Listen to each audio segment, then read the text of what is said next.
considerado como un rito de solidaridad en términos de Marvin Harris, pues estos son, en estos la participación en rituales públicos de carácter dramático realza el sentido de identidad del grupo y coordina las acciones de cooperación de sus miembros individuales y prepara al grupo para una acción de cooperación inmediata o futura. Y bueno, pues sin duda, una de las principales funciones de los juegos es remarcar ciertos aspectos que causan interés, inquietud o tensión en relación a su realidad, no necesariamente inmediata, sino que puede tener relación con la memoria histórica, remarcando la inclinación de un grupo hacia algún hecho, hacia algún gusto o hacia algún concepto concreto con este fin común.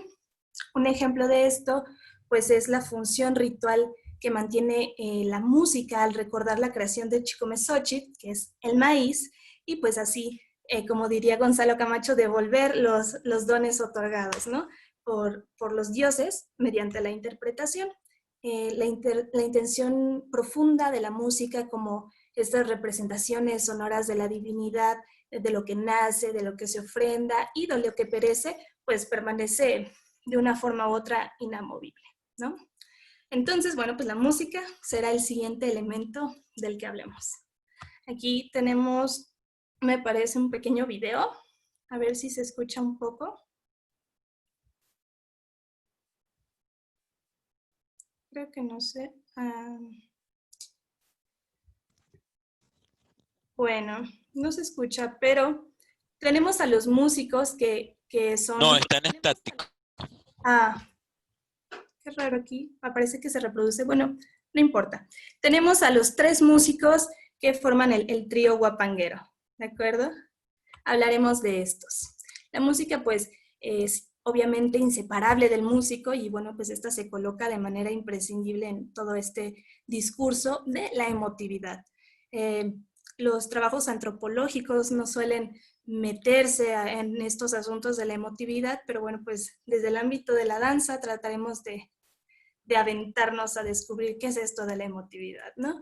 Esta emotividad va a ser, la definimos como el atributo eje del placer lúdico, y hablaremos de la risa.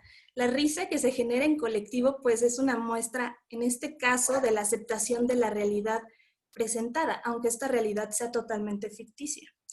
Bueno, pues aquí se reafirma este ya mencionado sentido de identidad grupal y pues las conexiones emotivas que se crean en el momento lúdico son omnidireccionales e intertextuales. Y bueno, pues esto quiere decir que hay un intercambio constante que va a ser decodificado dependiendo del sujeto que reciba esta información, ¿no?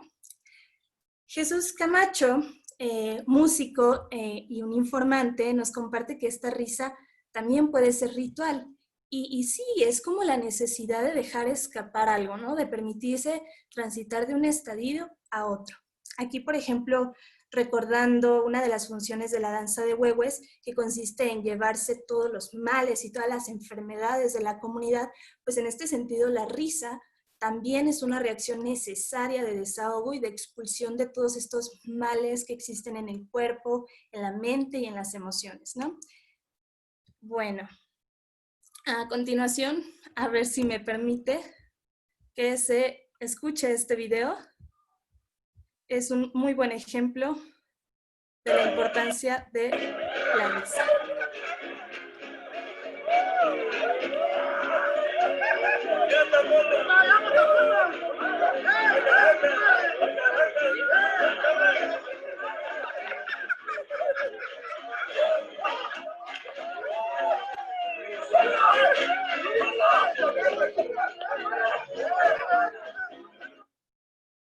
Y bueno, pues en este caso particular parece haber una gran respuesta emotiva de lo que el músico, como un sujeto participante en realidad, observa de las acciones de los personajes. Y bueno, esto va a ser inseparable de lo que se vaya a transmitir enseguida mediante su instrumento, ¿no? Esto puede ser a partir de variaciones sutiles. 5 minutos. Sutiles o evidentes, esto dependiendo de lo que él precise decir. Y bueno, aquí nos remitimos a la idea de la música y la poesía como este medio que otorga la palabra. A su vez, pues este ejemplo nos demuestra cómo la música ya interpretada viajará de regreso al resto de los participantes y esto va a afectar de una manera u otra sus acciones o incluso sus emociones.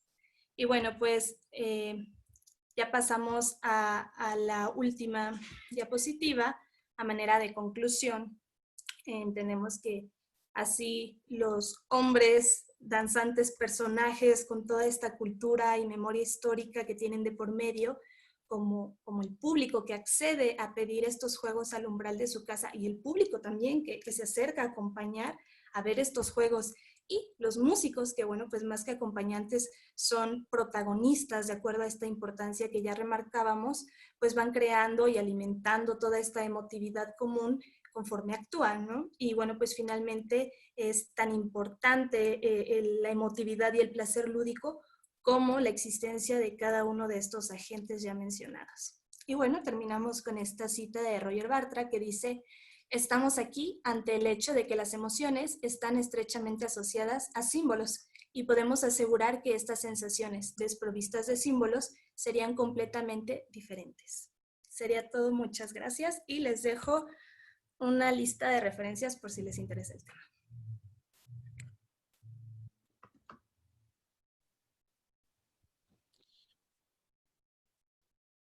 Muy bien, muchas gracias, María. Bueno, entonces continúa la compañera Paula Buratovich. Ajá, aquí está. Que está, creo, con Mariluz Baltasar, ¿correcto? Voy a habilitarla como coanfitriona.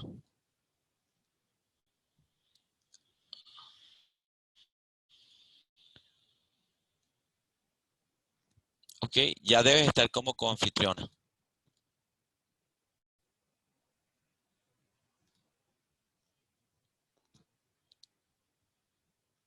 Paula, ¿sí escuchas?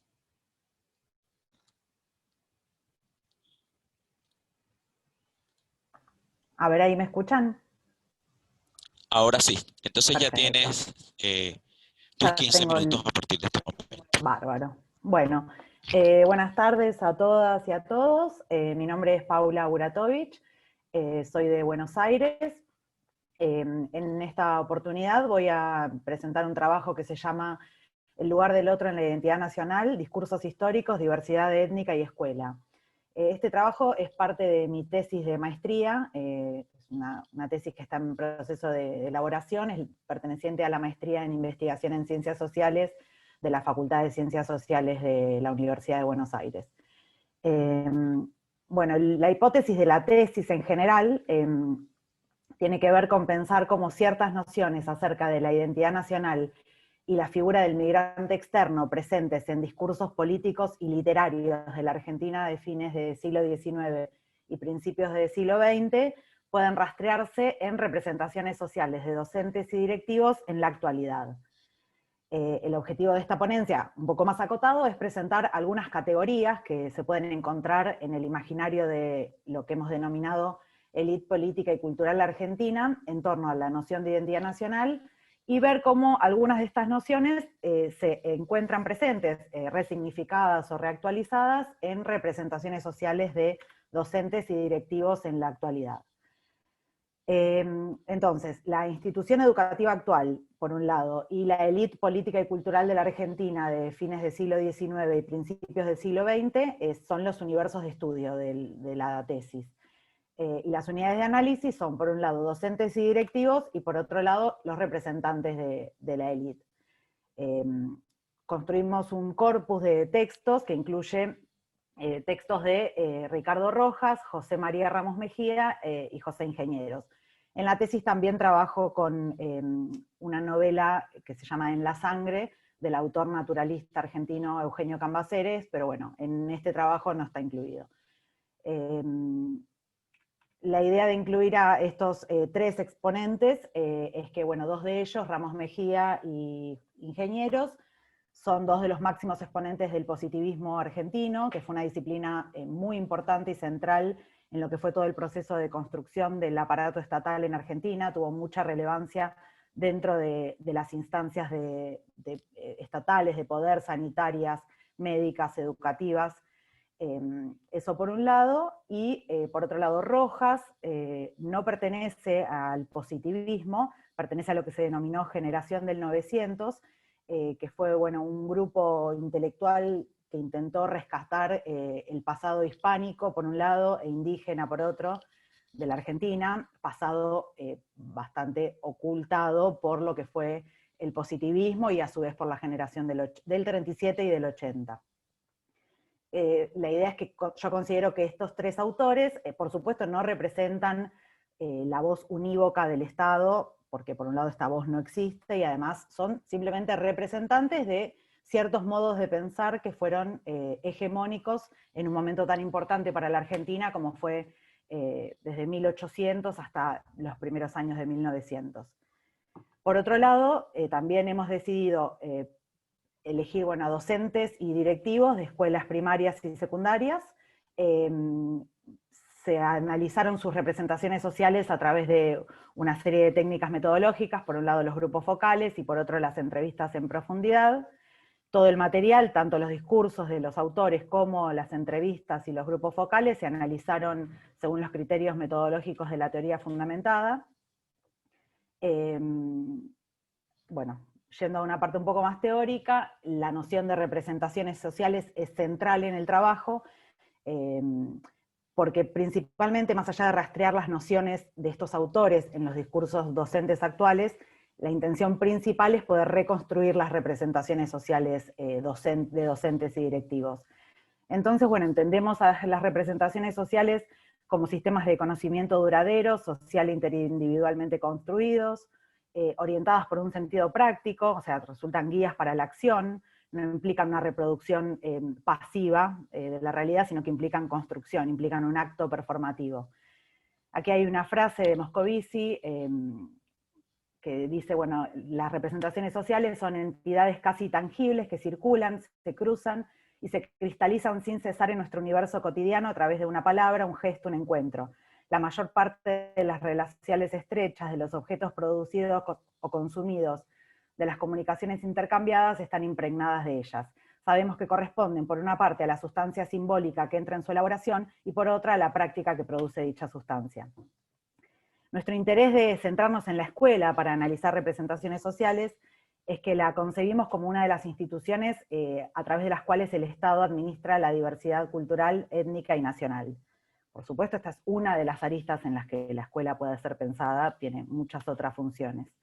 Y en ese sentido, docentes y directivos son pensados en tanto agentes socializadores que participan a diario de la institución educativa, que reactualizan su sentido, que cumplen una función nacionalizadora de algún modo. Por eso reconstruir sus representaciones sociales nos permite ver uno de los modos en los que la escuela construye identidad nacional. Habría otras maneras, es una elección teórica y metodológica, acceder de este modo. La noción de identidad nacional es otra de las centrales en el trabajo. Aquí hay una frase de Balibar, del texto Raza, Nación y Clase. Lo importante es pensar que la identidad nacional es un concepto que tiene un carácter relacional, se define siempre en relación a un otro, y es transindividual, o sea, se vive individualmente, pero se construye colectivamente. Es dinámica, va mutando en el tiempo, no refiere a rasgos esenciales, pero sí tiende a ser experimentada como algo esencial, como algo dado, natural, y a tener quizás más fortaleza que otras identificaciones, ¿no? De clase, regionales, pero bueno, este carácter de construcción y ficticia no significa justamente que no tenga efectos de realidad, efectos materiales, permitiendo que se construya un determinado vínculo con la otredad, que se conciba la otredad de determinado modo, que se clasifique en poblaciones a partir de una determinada noción de lo que es nacional.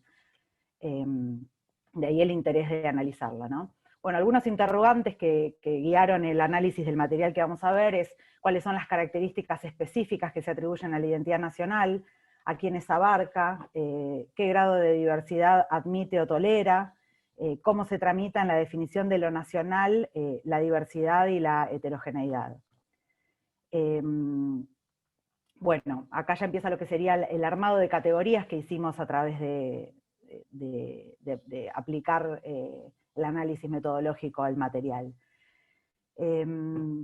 Bueno, por un lado, Balibar, él dice que la identidad nacional aparece en el relato implicando una doble ilusión, ¿no? Lo que es de proyecto y de destino. Son dos nociones que para mí remiten a una noción de esencia, ¿no? De pensar a la identidad nacional como una sustancia, un sentimiento que manifiesta un ser nacional. Lo que vemos al analizar el material, los discursos históricos y también los discursos docentes y directivos, es que la identidad nacional aparece, por un lado, como una esencia nacional, pero también como un objetivo patriótico, ¿no? Como un producto en constante construcción y devenir. Son dos categorías que aparecen yuxtapuestas, se contradicen, incluso dentro de una misma cita, dentro de una misma representación de un docente. Todo el tiempo se remite a rasgos de la identidad nacional que son esenciales, únicos, que están desde siempre, y por otro se habla de la necesidad de fomentar la identidad nacional, de crearla, de protegerla de determinadas amenazas. Así es como, por ejemplo, acá tenemos una cita de Rojas que lo ilustra, que dice, bueno, la cita refiere a la necesidad de que los planes de estudio incluyan la enseñanza del folclore, ¿no? Y dice, el folclore es responsable de definir la persistencia del alma nacional, mostrando cómo, a pesar del progreso y de los cambios externos, hay en la vida de las naciones una sustancia intrahistórica que persiste. Esa sustancia intrahistórica es la que hay que salvar para que un pueblo se reconozca siempre a sí mismo. Y luego dice, la peculiaridad de nuestra historia, desconcertante para cualquier estadista, consiste, por el contrario, en que, constituida la nación, esperamos todavía poblar el desierto y crear el alma de un pueblo. Este es nuestro problema más urgente, a él debemos subordinar nuestra educación. Acá vemos cómo hay una contraposición entre la idea de una sustancia intrahistórica que atraviesa a todas las generaciones, y que por lo tanto es eterna, existe desde siempre, es inquebrantable, y por otro la necesidad de crear el alma nacional, ¿no? Ramos Mejía, bueno, por supuesto con un discurso positivista, evolucionista, mucho más biologicista, señala, la nacionalidad se va formando por el lento acarreo de elementos políticos, sociales y económicos, de todo el mundo al molde preparado de este medio peculiar, en el que ya había un plasma germinativo que la irá diseminando. Lo que hay que hacer es favorecer esa sedimentación y no contrariarla por bruscos e inusitados declives. Yendo a lo que es el discurso docente, tengo acá un ejemplo, dos citas de docentes y de directivos.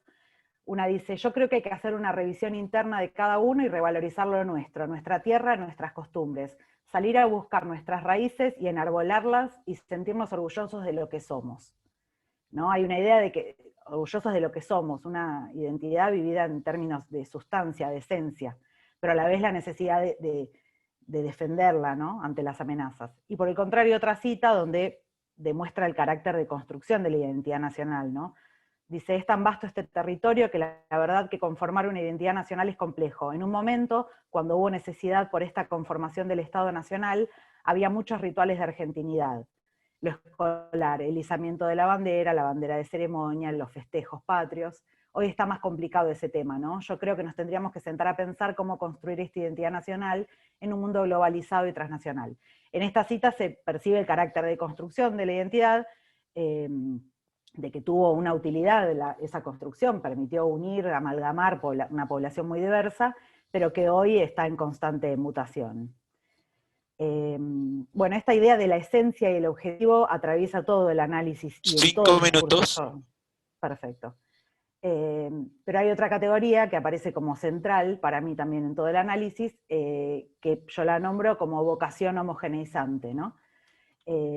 La vocación homogeneizante refiere al tipo de crisol de razas que se construyó en Argentina, y que se encuentra con distintas variaciones, desde lo que es el terror étnico hasta la inclusión condicional.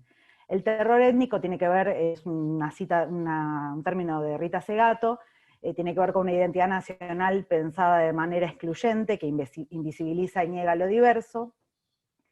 Bueno, aquí hay una serie de citas que no quisiera, en todo caso las puedo pasar. Y por otro lado tenemos la categoría de inclusión condicional, que tiene que ver con una incorporación de la diversidad, no una negación ni una invisibilización, sí con una incorporación, pero a expensas de asimilarla a ciertas características esenciales de la identidad nacional, donde el elemento argentino siempre prevalece, ¿no?, por sobre el resto. Esta vocación homogeneizante se expresa a través de dos estrategias. Por un lado, lo que fue el blanqueamiento, que tiene que ver con la invisibilización y la eliminación, digamos, tanto simbólica como también física, de la diversidad y la asociación de la Argentina con la blanquitud y con la ausencia de marca étnica, con lo que Grimson denomina régimen de invisibilización de la diversidad, y por otro lado, el molde nacionalizador, que es la otra característica que yo encuentro, que tiene que ver con otro tipo de estrategia ligada a la inclusión condicional, que es incluir la diversidad a costa de asimilarla, homogeneizarla, y que la identidad nacional y el componente argentino prevalezca por sobre el resto. En este molde nacionalizador, la educación nacional por un lado y la fuerza caracterizante del territorio han sido sus mayores componentes. En todos los autores vemos cómo tanto la educación nacional como la idea del territorio ejerciendo influencia, ya sea simbólica, o en el caso de los autores positivistas, influencia fisiológica, mental, concreta, ¿no?, sobre el migrante. Este tipo de ideas encontramos que perviven en las representaciones sociales de los docentes. Para cerrar, puedo leer una cita de una directora que dice: y la identidad nacional tiene que ver con todas las características culturales que un grupo de personas comparte, y que bueno, los hace sentir pertenecientes a un determinado país, a un territorio, que se identifican con una bandera, con símbolos patrios, con costumbres, con idioma. Y bueno, tratar de convivir y compartir sobre esa cultura con un sentimiento de pertenencia a estas tierras, a este país. Como si más allá de los elementos que refieren la identidad nacional, el territorio aparece como un elemento esencial, que da sensación de continuidad, con capacidad de amalgamar y de unir. Bueno, eso sería todo. Muchísimas gracias por tu presentación.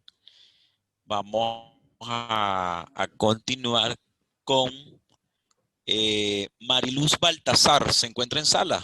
Mariluz Baltasar. Yo pues estoy buscando aquí en la lista de asistentes. Mariluz. No la veo en la lista de asistentes.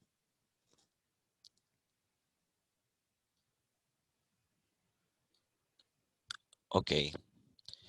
Entonces continuaría Lidiani Núñez de Carvalho, Andrés Felipe Costa Santo y Claudia Prado de Sousa. Creo que los vi por aquí. Carvalho, sí. Está en trabajo con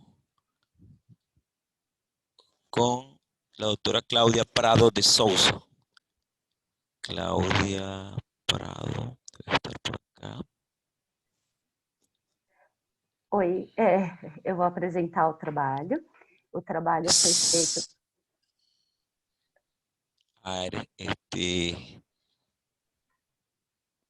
me falta una, yo la vi hace un minuto. Desculpa, não entendi. María Laura, ¿no? Esta es Lidiani. Sim. Y Claudia, sí, pero no veo... Sim, Claudia, o trabalho, Claudia, ele... no la veo. Yo lo vi hace un minuto. Sim.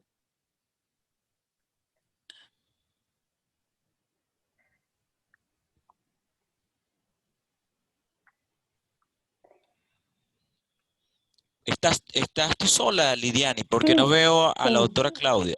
Isso, porque me o pareció verla André e a ahorita. Clarisa, eles participaram da escrita do artigo, mas somente eu vou fazer a apresentação. Ajá. Ok, ya tienes para compartir entonces tu pantalla. Ok. Sim, muito obrigada. Ok, son 5 minutos. 15 minutos, perdón. 15 minutos. Sim. Um momento.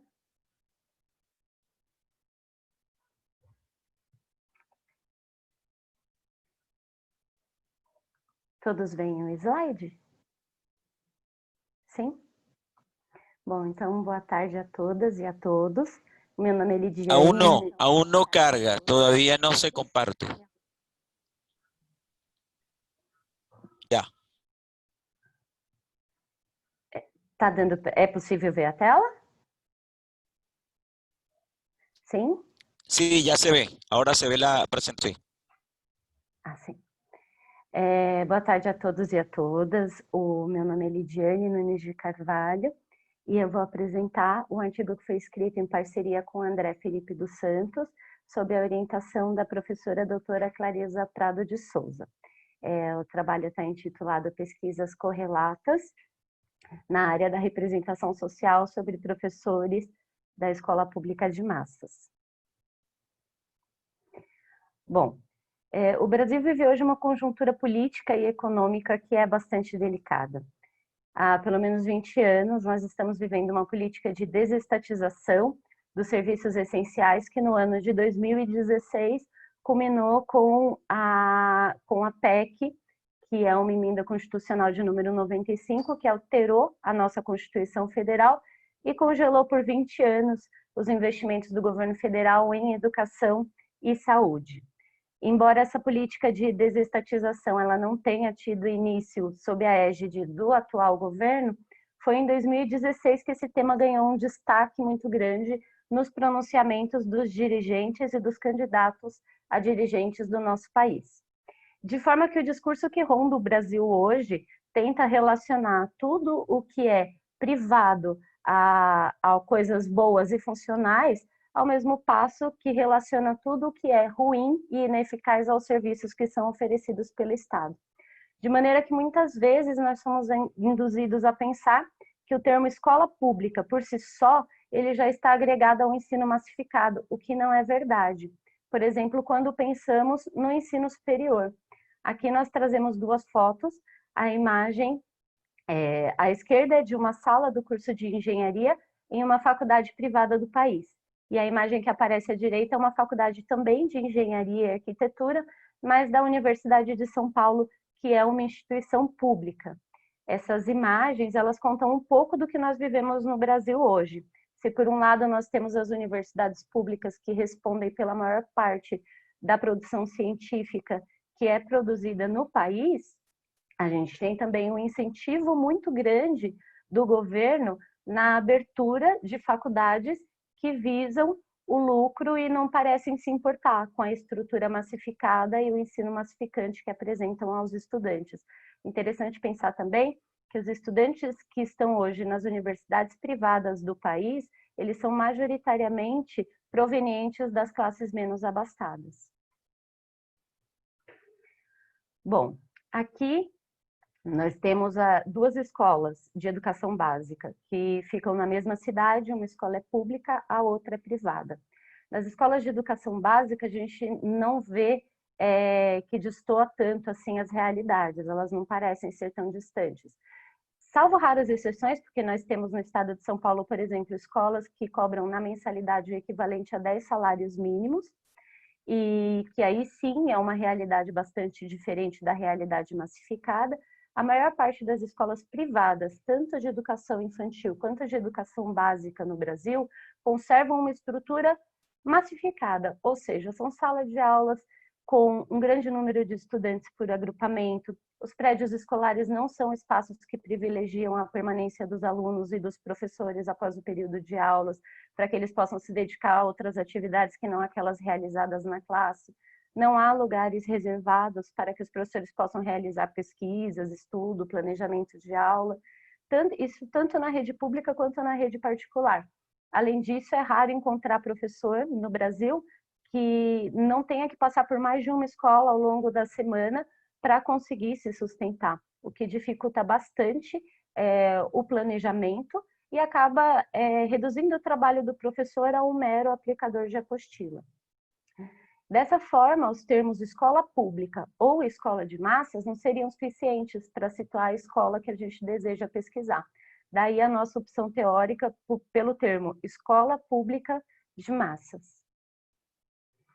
Bom, Esse trabalho foi desenvolvido no segundo semestre do ano de 2019 e teve como objetivo analisar as tendências das produções científicas, tanto em formato de tese quanto em formato de dissertação, que se dedicavam a investigar as representações sociais de professores sobre a escola pública de massas no Brasil.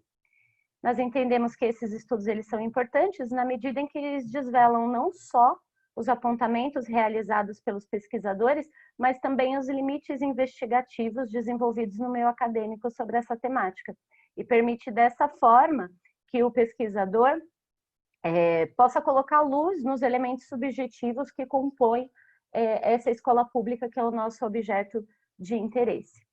Como referencial teórico, nós optamos pela teoria das representações sociais, proposta por Moscovici, por entendermos que essa teoria permite focalizar o conjunto de significações dos diferentes sujeitos que compõem esse espaço escolar e compreender como é que esses sujeitos se relacionam.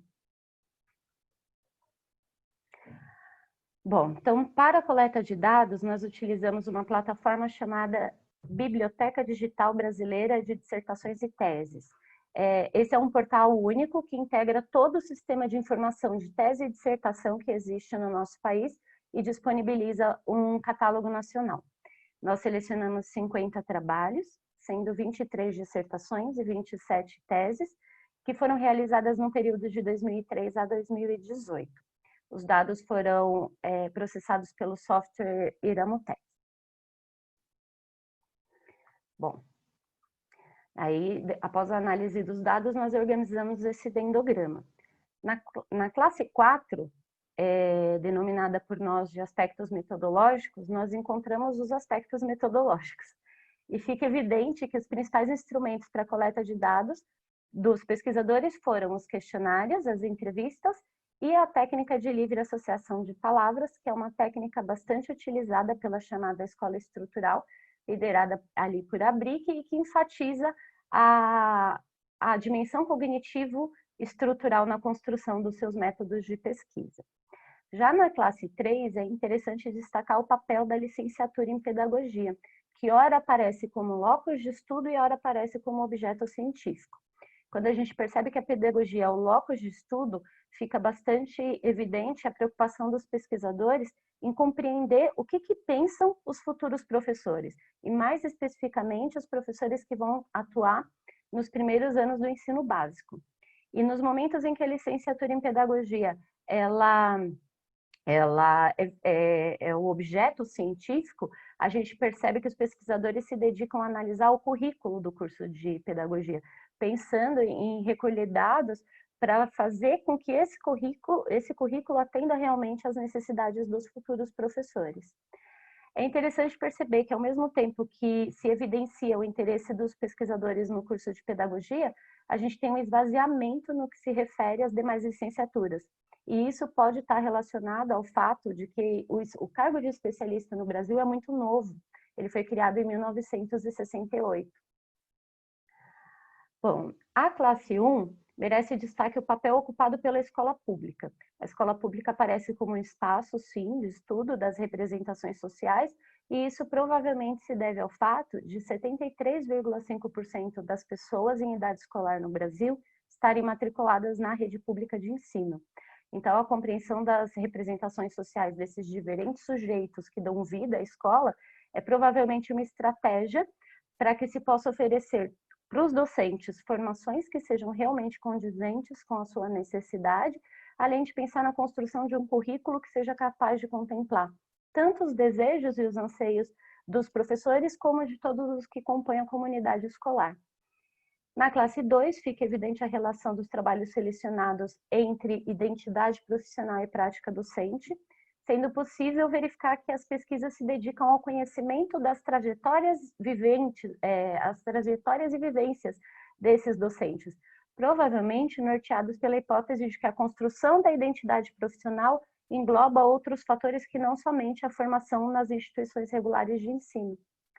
Na análise contextual das palavras, a gente percebeu que tensão, conflito e discurso aparecem relacionadas à palavra prática, o que pode indicar um possível interesse dos pesquisadores em compreender as tensões e os conflitos que permeiam a prática docente, além de avaliar como e se o discurso dos docentes realmente se efetivam na prática. Ainda com relação à análise do contexto, as palavras identidade profissional e percepção social, elas aparecem relacionadas, o que pode indicar o interesse dos pesquisadores em compreender como é que essas representações sociais do docente interferem na construção da identidade desse profissional. Bom, algumas considerações finais. A gente percebeu com o trabalho que a escola pública de massa, ela se revela sim como uma instituição que é atravessada e marcada por características, conflitos, contradições, valores, discursos e desigualdades que permeiam a sociedade brasileira hoje. No entanto, essa escola não é mera reprodutora da sociedade, mas ela mantém uma relação dialética, ora influenciando e ora sendo influenciada por esse meio social. Os resultados reafirmam que é preciso ouvir os sujeitos que dão vida a essa escola para saber quem são, o que eles desejam da experiência escolar, como eles aprendem e como significam o contato escolar, o contexto escolar, e que sentido que esses sujeitos atribuem ao trabalho docente. Nesse sentido, nós percebemos que a teoria das representações sociais vem comprovando a sua importância no que se refere a oferecer subsídios teóricos e metodológicos para que nós possamos desvelar e estudar toda essa subjetividade. Ficou evidente que há por parte dos pesquisadores brasileiros uma forte adesão à escola estrutural, ao mesmo tempo em que ficou evidente também a existência de poucos estudos com instrumentos metodológicos que ultrapassem a TAUP. E nós não queremos com isso dizer e reduzir a proposta da escola estrutural a essa técnica, mas sim afirmar que os trabalhos apresentados parecem limitar a proposta teórica a esse instrumento de coleta de dados, de forma que pouco exploram outros instrumentos, como, por exemplo, entrevistas não estruturadas, pesquisas etnográficas e etc. Para além disso, nós entendemos que a dimensão cognitiva estrutural não é o único caminho para a construção de instrumentos metodológicos e possivelmente não será suficiente para que a gente possa apreender a complexidade da identidade da escola pública de massas brasileiras. E, como disse o Celso Sá, a grande teoria das representações sociais que foi proposta por Moscovici, ela se desdobra em 3 grandes correntes teóricas complementares, e a gente entende que essa multiplicidade de olhares, ela pode contribuir para a compreensão dos anseios, dos desejos e das necessidades dos sujeitos que estão implicados aí em construir o conhecimento dentro das escolas públicas de massa no Brasil. Aqui tem as referências que nós utilizamos para o trabalho, e eu agradeço imensamente a atenção de vocês. Era isso. Muchísimas gracias por tu ponencia. Al final, les recuerdo a los compañeros que estamos participando de esta sala que haremos las respectivas preguntas, ¿okay? Al final de esta franja. Bueno, a continuación, vamos a ver si se conecta nuevamente la compañera Mariluz Baltasar.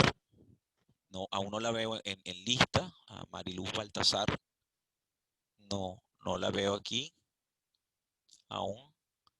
Entonces, invitamos a Quisocala, a Raúl Quisocala Torres. Pero tengo una duda. Aparecen dos grupos, otro grupo con tu nombre, dice Quisocala Arequipa. ¿Solo te habilito a ti o al otro también? A los dos, por favor. Sí, ok, porque suponía que tenían que estar juntos. Sí, ya te habilito el otro también, como un coanfitrión, ¿correcto? Sí, por favor. Coanfitrión. Déjame ver si deben aparecer los dos.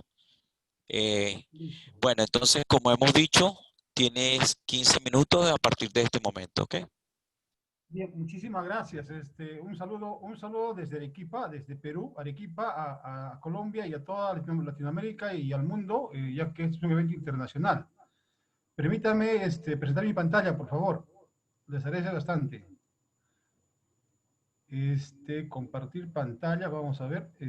Y el título que ustedes están viendo es el siguiente, que lo podemos ver tranquilamente. Y Mi trabajo está referido a Perú, Arequipa. Como ustedes ven en la parte inferior, en un círculo, en el cuadrangular, ahí ustedes ven Arequipa, que es una ciudad que está próxima al mar, pero también que está próxima a la sierra y próxima a la selva. La parte verde es selva y la parte intermedia es sierra y la parte amarilla es la costa.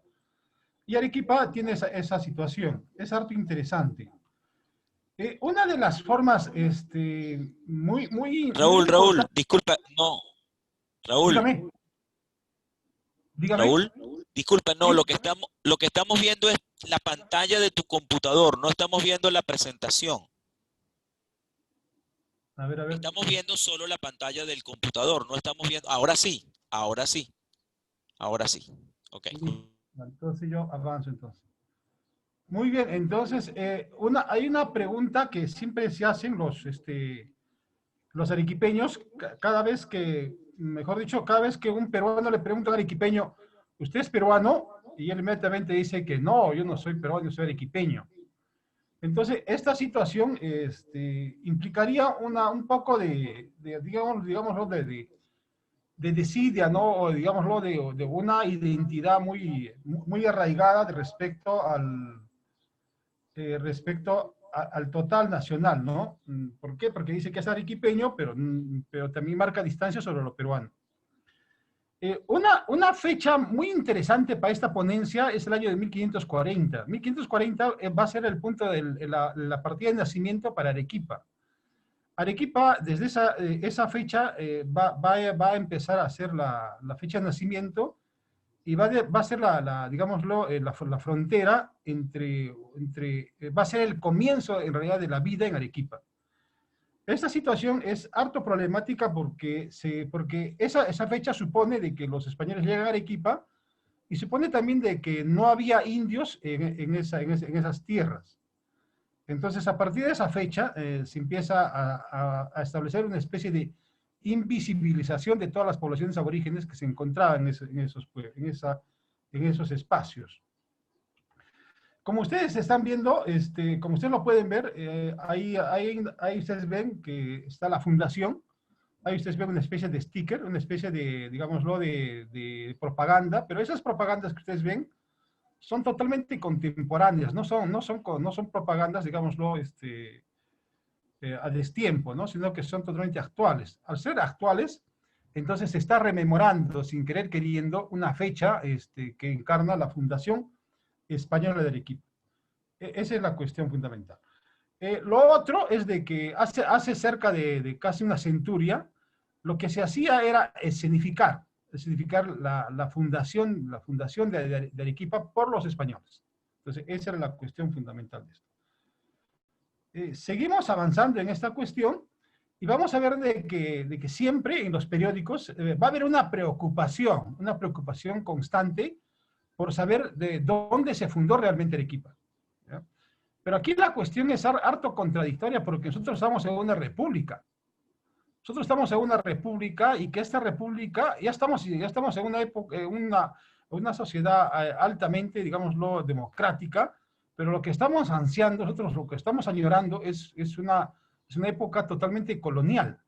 Entonces, en Arequipa están subsistiendo dos dimensiones, ¿no? Valga decir la palabra, en la cual unos se asumen españoles y otros se asumen, mejor dicho, la mayor cantidad de gente en sus imaginarios, en sus representaciones, se asumen como arequipeños, pero este arequipeñismo se está confundiendo con lo que es ser español. Esa es la situación acá. Como ustedes ven ahí en la imagen, ustedes están viendo a una campesina con su camélido, la cual es la legítima propietaria de esos espacios. ¿Por qué? Porque sus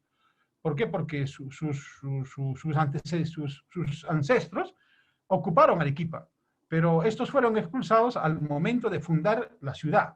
Ese es el problema acá. Ustedes están viendo otra imagen en la cual ven una propaganda respecto al aniversario de Arequipa, que está correspondiendo al año pasado. Y en esta propaganda ustedes pueden ver claramente encerrado en un círculo así fosforescente. Ven ahí, se va a conmemorar el 4º concurso de ensayos sobre historia arequipeña, pero quien está patrocinando es un español, un conquistador español con la espada desenvainada que señala, ¿no? Que señala cuál va a ser, realmente nos está diciendo qué es lo que debes escribir, cómo se debe de ver esa historia. Entonces, ese es el problema acá. Otra cuestión, si ustedes ven esta imagen, ahí ustedes pueden ver una imagen en la cual primero ven el afiche, que es el afiche anterior, y a un costado ven a dos niños indígenas, pero en la parte inferior ustedes van a ver de que hay un aviso, ¿no? Dice que par de serranos indígenas, indeseables, toda esta especie irracional, por eso el mundo cree que todos los peruanos somos indios como estos, ¿no? Entonces hay una narrativa, digámoslo, totalmente contradictoria, ¿no? Por un lado están los indios y por otro lado está la tradición hispana, ¿no? Entonces Arequipa no logra decidirse en plena república qué identidad abrazar. Ese es el gran problema, ¿no? En otro marco ya, yéndonos a las autoridades ya constituidas, a las autoridades políticas, estas autoridades políticas lo que hacen es rescatar grandes obras que se han escrito en función a los conquistadores. Entonces invierten recursos y como ustedes pueden ver al fondo ustedes en la parte superior, ven en cuadrangular, en cinta fosforescente, ven la imagen de los conquistadores patrocinando, ¿no?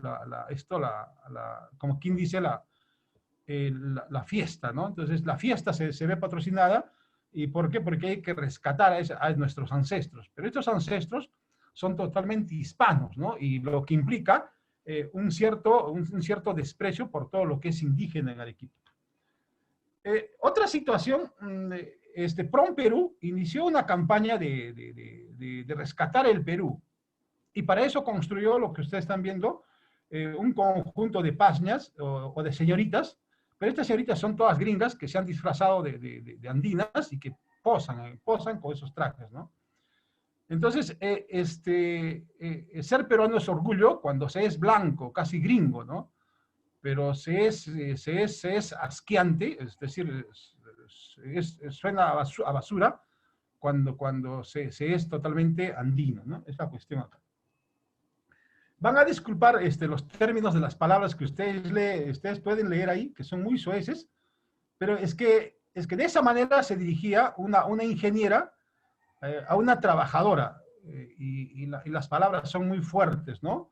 Desde chola, salvaje, porquería, basura. Entonces, esa era la cuestión acá, sobre todo la cuestión en la cual se enfrentaban, digámoslo en palabras claras, dos razas, ¿no? Una raza, la que es la hispana, y otra raza, la andina, la cual tiene que soportar el insulto, el escarnio de parte de quien que se asume como superior. Entonces, el Perú no logra construirse, ¿no? A través de este diálogo. Acá ustedes ven un periódico un diario muy renombrado en Arequipa, en el cual también hay una exaltación, una recuperación por la memoria de los conquistadores, ¿ya? Aunque es a destiempo, pero el personaje que está ahí, Francisco Mostajo, es todo un líder revolucionario y pro-indigenista en Arequipa. Entonces, la verdadera pregunta es, entonces, ¿qué indigenismo representaba este señor que es el héroe regional arequipeño? Por un otro lado, vean ustedes a un señor que sí es arequipeño. Él sí es arequipeño porque es blancón, buen porte, tiene traza de ser arequipeño. La situación no pareciera ser un poquito, la situación se sale del lugar, y lo que ustedes están viendo es una dramatización de la conquista, de la fundación de Arequipa. Lo que ustedes ven ahí, un señor disfrazado de español, de García de Manuel de Carvajal, y viene a fundar la ciudad, viene a recrear la ciudad. ¿Ya? Ustedes ven al extremo, pueden ver al extremo izquierdo, dos recuadros. Ahí dice, ¿no? ¿Quién es realmente? ¿Fue don Manuel García de Carvajal o Manuel García de Carvajal? Pero más arribita, dice ahí arriba, ¿no? Fuera, después de abusar de nuestra gente y robarles. Entonces, esa es la cuestión acá, ¿no? De que hay dos visiones contrapuestas. Una visión que celebra la hispanidad, ¿no? La fundación de Arequipa por los españoles, pero otro que reclama, ¿no? Que esos no deben ser esos que están ahí, ¿no es cierto? Pero lo irónico de esto es que quien propugna esta fiesta, esta vuelta de los conquistadores en plena república, es la autoridad constituida, la autoridad política constituida. Es decir, aquellos que deben defender la república, que deben defender la libertad, son los que propugnan y traen el colonialismo a su centro de debate. ¿Ya? Y no solamente es la autoridad, sino que las empresas, la radio, los medios, están metidos dentro de esta cuestión. Entonces, acá ser arequipeño se confunde, o sea, se confunde con ser español. Pero ser español es a la vez ser antiindígena. Una siguiente diapositiva, podemos ver, ¿no? De que se significa, ahora hay una significación, ¿no? En la cual ustedes ven, el señor que está en la parte superior es un señor que encarna a García Manuel de Carvajal, o García Manuel de Carvajal, y en la parte inferior, el joven que está con chaqueta negra y es Mariano Melgar. Y la señorita que la acompaña es María Nieves y Bustamante. Entonces, ambos, uno entre el de arriba y el de abajo, uno que es totalmente colonialista, conservador, ultraconservador, y mientras nosotros, los Mariano Melgar, tanto la señorita como el joven que está en la parte inferior, son aquellos héroes y heroínas que lucharon contra todo lo español. Pero irónicamente acá se vuelven a juntar, ¿no? Y ellos vienen, o sea, viene el español desde el pasado, viene a chequear, a pasar lista, ¿no? A ver qué es lo que está pasando en Arequipa. Entonces, él viene a supervisar qué es lo que está pasando en Arequipa, y él dice que después que ha dado el visto bueno a la ciudad, se va a ir a comer un picante, se va a ir a comer una comida, la mejor comida, y se va a distraer, ¿no? Bueno, ustedes imaginan que España llame a los musulmanes y para que vengan ellos y pasen revista a España y digan si se han comportado bien recreando la tradición musulmana, como quien dice, ¿no? Entonces, esa es la cuestión acá fundamental, ¿no? Que hay una añoranza por todo lo que es español, ¿ya? Y lo cual no deja construir nación. Entonces, eso es lo interesante en esta diapositiva que ustedes están viendo. Lamentablemente, esto no es solamente una situación de las autoridades, sino que también están los intelectuales, ¿no? Hay una preocupación, historiadores, sociólogos, antropólogos, todos ellos han contribuido a forjar estos imaginarios hispanizantes y alienantes en contra del Perú República. Entonces, no hay nación en nuestro país. Pero no hay nación, no es porque no quiera verla, sino porque esos imaginarios coloniales no se han ido, ¿no? Que están permaneciendo en Arequipa. Y Arequipa se asume como una raza distinta, ¿no? Una pregunta que le hacían, por ejemplo, a la UTP, una Universidad Tecnológica del Perú, que ustedes les pongo al tanto, y la pregunta fundamental de esta universidad, les pregunta a los jóvenes, dice, ¿qué papel cumplió García Manuel de Carvajal en nuestra ciudad? Entonces hay una especie de recordar, ¿no? Recordar que no se vayan los conquistadores, ¿no? 5 minutos. Eso es lo más importante para esta narración. Bueno, podemos seguir una siguiente vista, pero la situación no radica ahí, ¿no? Ustedes ven en el medio ustedes ven ahí, dice el Diario de la República, hallan 3 momias preincas durante obras en el cercado de Arequipa, ¿no? Entonces, ¿qué está viendo acá? De que los auténticos dueños de Arequipa son pues los que están alrededor, son ellos los dueños, pero ellos no entran dentro de la narrativa histórica de Arequipa. Y si es que entran como objetos, ¿no? Como algo folclórico que debe de exhibirse, que debe de servir para el turismo. Entonces, ese es un problema que tenemos. Aquí ustedes van a ver que las frases son muy fuertes, pero en un evento el año pasado, una señora le dice, no, fuera serranos de Arequipa, ¿no? Fuera. Entonces, ese es el gran problema acá, ¿no? Y la pregunta esencial que se hace, ¿no? ¿No estaremos subiendo acaso para abajo en función a César Vallejo? César Vallejo es un gran poeta nacional y que él llevaba muy dentro la peruanidad, y él se preguntaba, ¿no estaremos subiendo acaso para abajo? Y eso parece ser que está sucediendo en nuestra región, ¿no? Ahí ustedes ven un conjunto de diapositivas o de imágenes en las cuales hay una rememoración por todo lo que es lo hispano. No solamente es la autoridad, los colegios, los intelectuales, los patrimonios, 527 años de hispanidad, ¿no? Entonces hay un esfuerzo porque todo lo español no se vaya, ¿no? Entonces hay problemas muy fuertes, ¿no? Lo mismo pasa con esta imagen.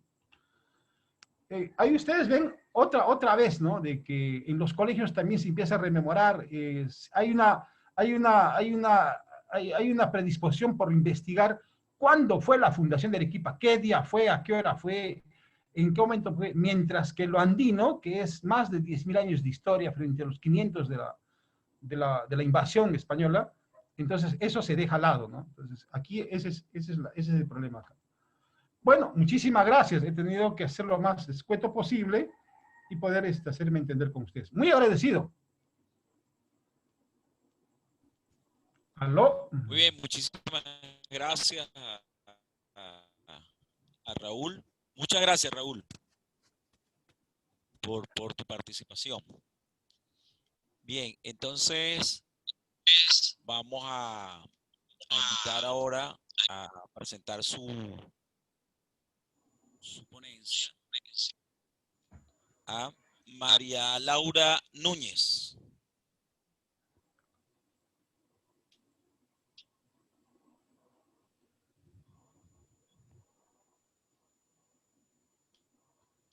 María Laura Núñez. Okay, voy a buscar por aquí. María Laura está en sala. María Laura Núñez. Aquí está. Ok. Entonces, María Laura, acabo de compartir pantalla. Y bueno, tienes los 15 minutos para tu presentación. Hola, buenas a todos. No podía contestar porque estaba ahí con el micrófono silenciado. Bueno, un placer estar acá hoy. Bueno, voy a poner, a ver, compartirles mi pantalla.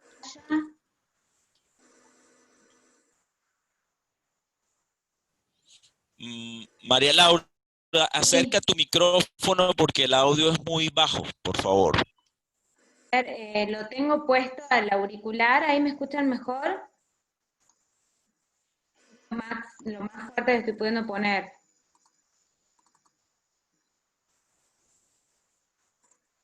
¿Me escuchan?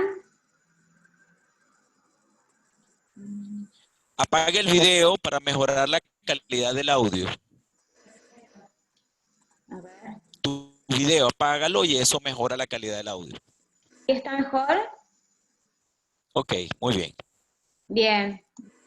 Yo estoy presentando esta ponencia desde Tucumán, Argentina, y se denomina Llegan y qué más, las representaciones sociales y discursivas de la llegada de los españoles a América. Esto está en el marco de una investigación que se está realizando después del cambio de nombre de la efeméride del 12 de octubre a Día del Respeto a la Diversidad Cultural, y mi investigación global, macro, se denomina Representaciones Sociales Discursivas del 12 de octubre en docentes tucumanos a la luz del Bicentenario. En el marco de esa investigación me encontré con que la mayoría de los docentes estaba el 12 de octubre con lo que ellos denominan la llegada de los españoles a América. Entonces me preguntaba cuáles son los sentidos asociados a esa matriz. Y por lo tanto mi objetivo hoy es contarles un poco los hallazgos que fui obteniendo a partir del recorrido a partir de un marco diseñado vinculando la teoría social del discurso de Fairclough, del análisis crítico del discurso, la teoría de las representaciones sociales de Abric, y de la propuesta para el abordaje de las memorias elaborada por Yelin, que si bien la elabora para el abordaje de las memorias recientes, podemos establecer una traspolación hacia las memorias que se construyen del pasado más remoto, ¿no? Entonces, como metodología, particularmente para esta ponencia, nos estamos abocando a 32 entrevistas en profundidad a docentes de diferentes disciplinas de 6 escuelas del centro de San Miguel de Tucumán, que es la capital de la provincia, y nos detenemos en la franja etaria de los 25 hasta los 56 años, es bastante variada ahí la cuestión de la edad de los docentes, que aporta una riqueza bastante interesante a la muestra. El diseño de investigación parte de un análisis lingüístico desde un nivel microestructural muy pequeño, donde analizamos, hacemos una selección de ciertas cláusulas, bien, para ir subiendo de nivel progresivamente, hacemos un análisis de los temas que vamos encontrando en esa entrevista, hacemos un análisis del género en el que está inserto, a partir de ahí saltamos a el análisis de las recurrencias, a partir de lo que obtenemos, el núcleo y la periferia de las representaciones sociales siguiendo a Abric, y los modos de objetivación y de anclaje que tienen esas representaciones en los docentes, para terminar de ver toda esta dinámica, analizando el orden del discurso a partir de las variables de las políticas de las memorias y educativas que van a intersectar todos estos discursos. Bueno, en el caso de hoy, encontramos que los protagonistas de esas narrativas de la llegada de los españoles a América, como ellos los denominan, bien, son dos grandes grupos, lo que ellos denominan la gente con poder, bien, donde se subdivide entre los conquistadores y la figura de los jesuitas, hacen una diferenciación bastante interesante ahí, y por otro lado está el grupo de los indefensos.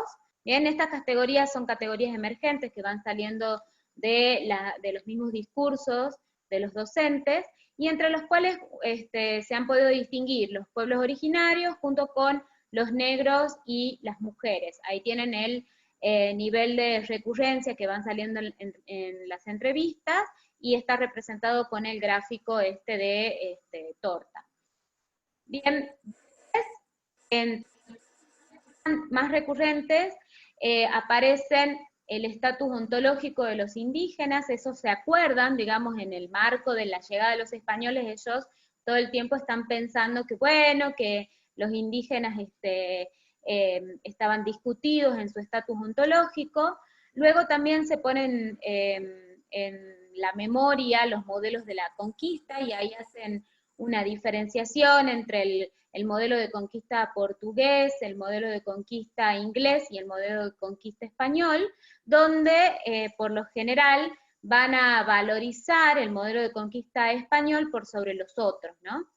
Después está como tema recurrente la posición de la Iglesia, donde hacen esta diferenciación entre la Iglesia en general y el grupo de los jesuitas, por supuesto salvaguardando la figura de los jesuitas. También va a aparecer como un tema recurrente la violencia de ambas partes, ¿bien?, según ellos, y después, por último, reflexiones historiográficas, entre las que se van a encontrar historias falsas, consideraciones de la historia como apócrifa, como sesgada, como parciales, ¿bien?, a partir de las cuales se van a establecer ciertas valoraciones justamente de la historia. Como ejemplos de algunas de las estrategias discursivas que utilizan para demostrar o para sostener sus posiciones, bien, tenemos la más recurrente es la contraposición. Entonces, me permito leerles una cita de lo que ellos dicen.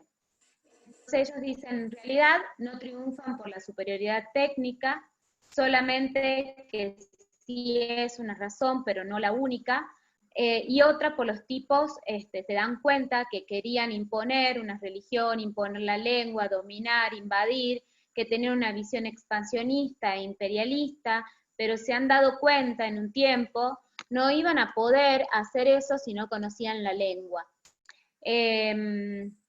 Bueno, después, un poquito, otra de las estrategias que utilizan, ¿ven?, es la concesión, que es muy utilizada por los grupos de docentes católicos, donde están muy preocupados por salvaguardar la figura de los jesuitas. Entonces, que se ve muy bien en este ejemplo. Una conquista es siempre aniquilar, una cultura, que no hay transculturación, y mucho menos en estos casos se consideraba que quien se conquistaba, y lo pongamos entre comillas, se lo consideraba un animal. Ahí está lo del estatus ontológico del indígena, que todo el tiempo están preocupados ellos.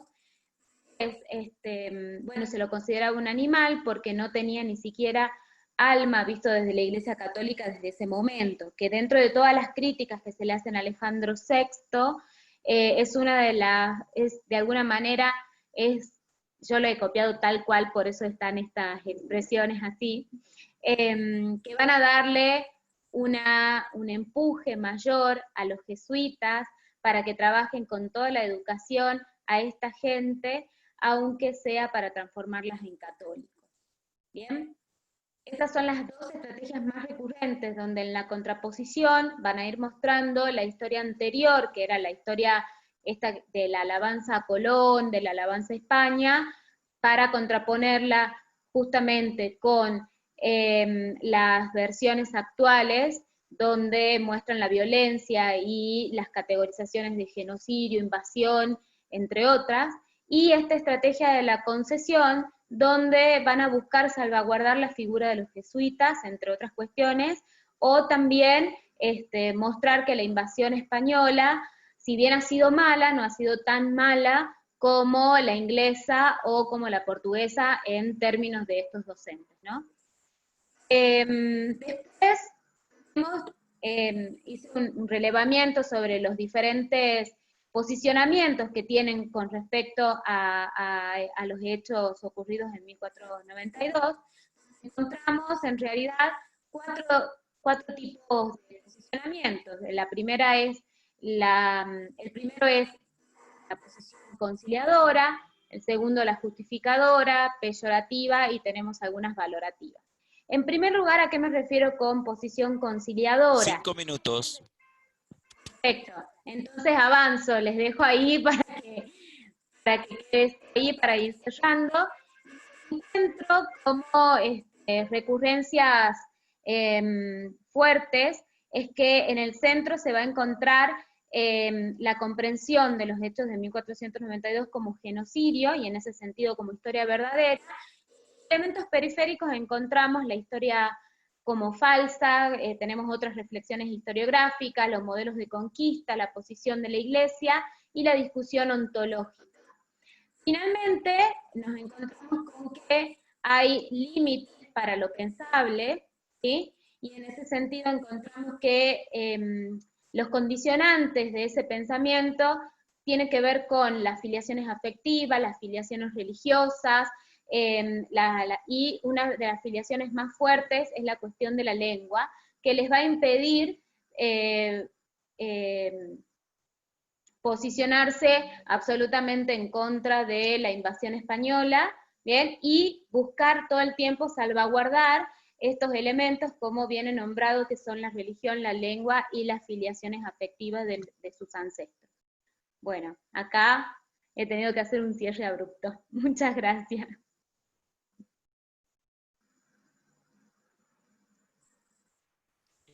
Todavía te quedan 4 minutos. Ah, perfecto, yo he cortado como rápidamente, Todavía porque me puse como muy nerviosa. Bien, entonces voy a contarles un poco de las consideraciones finales que estoy encontrando. Es que dentro de, si bien se dan como mucho de esas recurrencias en cuanto a que la historia verdadera sería la cuestión del genocidio, bien, las caracterizaciones que se realizan de los protagonistas siguen teniendo como una continuidad muy fuerte, que los indígenas aparecen como pasivos, como grupos generalizados, mientras que los españoles aparecen con nombre y apellido y son los que llevan adelante las acciones. Entonces, nos parecía como sumamente importante poder revisar representar a los protagonistas, porque son los docentes los que van a hacer las transmisiones del pasado dentro de las escuelas, y son quienes, de alguna manera, el poder para poder ir revirtiendo esas consideraciones, tanto de los españoles, tanto como de los conquistadores, y de los propios indígenas, que es lo que más nos interesa en este momento, para poder ir derribando las posturas colonialistas que hay sobre la historia, sobre el pasado y justamente sobre nuestra propia identidad. Bueno, hasta ahí ya estoy conforme con el final. Muchas gracias. Muy bien, perfecto. Ok, entonces ahora tendríamos a la compañera Maricruz Baltasar. No sé si ha logrado ingresar. Alguien me informaba que lo había estado intentando. Estoy revisando el listado de asistentes.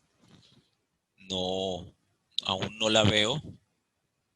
Quiere decir que no ha logrado ingresar. ¿Ya? Bueno, les recuerdo por favor que deben diligenciar su formulario electrónico en línea para que estén registrados. Voy a habilitar los micrófonos para entonces, si no está la compañera Baltasar, para bueno, iniciar nuestro debate. Sin embargo, les ruego a todos, les ruego a todos, los habilité ya, les ruego que cada quien lo silencie mientras organizamos las preguntas, por favor, para no tener que inhabilitarlo nuevamente. ¿Sí? Aquí dice que yo lo voy a silenciar y luego ustedes lo pueden habilitar según deseen participar. ¿Ok? Bueno, fue solamente la compañera Mariluz Baltasar, que alguien me informaba que tenía problemas de conectividad, lamentablemente. Entonces, bueno, vamos a iniciar el ciclo de preguntas. ¿Ok? Vamos a hacer este ciclo de preguntas hacia los compañeros que presentaron sus ponencias. Podríamos empezar primero haciéndole las preguntas a María Fernanda Martínez, si les parece. ¿Recuerdan la del muertito? Y bueno, si tienen alguna pregunta para ello.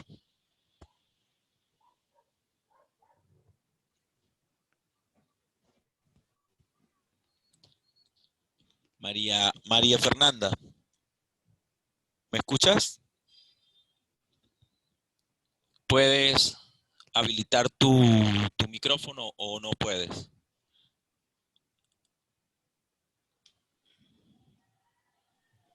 María Fernanda. Ya, me parece que ya. ¿Sí me escucha? Ok, sí puedes hacerlo. Ok, María Fernanda. Una pregunta, a mí me llama la atención que tú planteas que es un pueblo, o sea, una población muy pequeña donde hiciste ese estudio, ¿correcto? Así es. Ajá. ¿Y esa expresión cultural ha tenido suficiente difusión en todo el territorio o está muy circunscrita ahí? Es decir, otras personas de localidades de la misma región van a ver esa performance, esas actividades allá, o es muy local, muy particular. Bueno, estos juegos que se practican en el Chantolo, bueno, primero hablemos como del Chantolo en general, es la fiesta más grande dedicada a los muertos en toda la región de la Huasteca, que pues incluye muchísimos estados, ¿no? Entonces, en cada estado se practica pues de diferentes formas, con diferentes características. Específicamente, estos juegos pues se han dejado de realizar a lo largo de los años y no, realmente muchísima gente no sabe que se hacen los juegos y cuando se realizan, la gente de la localidad es la que va y los observa. No suele ser gente, pues como yo, ¿no? Que soy de la Ciudad de México. Casi no hay gente de otros lados, no se sabe que existen.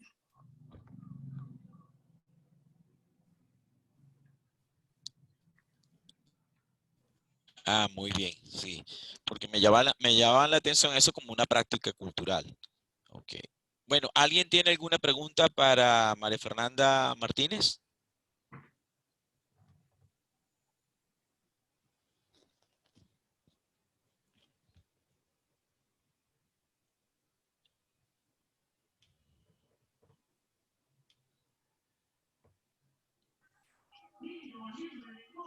Pueden habilitar sus micrófonos. Okay. Entonces, podríamos continuar con el lugar del otro en la identidad nacional, discursos históricos, diversidad étnica y escuela, de la licenciada Paula Luciana Buratovich. Si tienen alguna pregunta.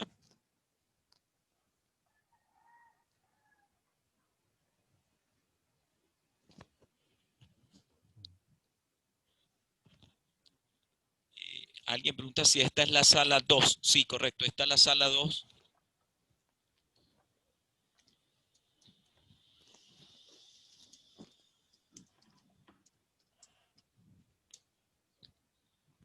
Bien.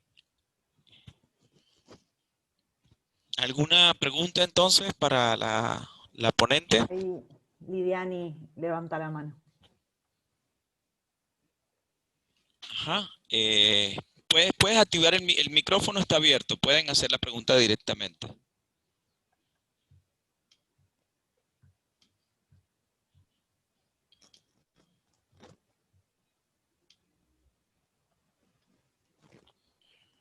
Lidiani, ¿sí? No veo aquí la...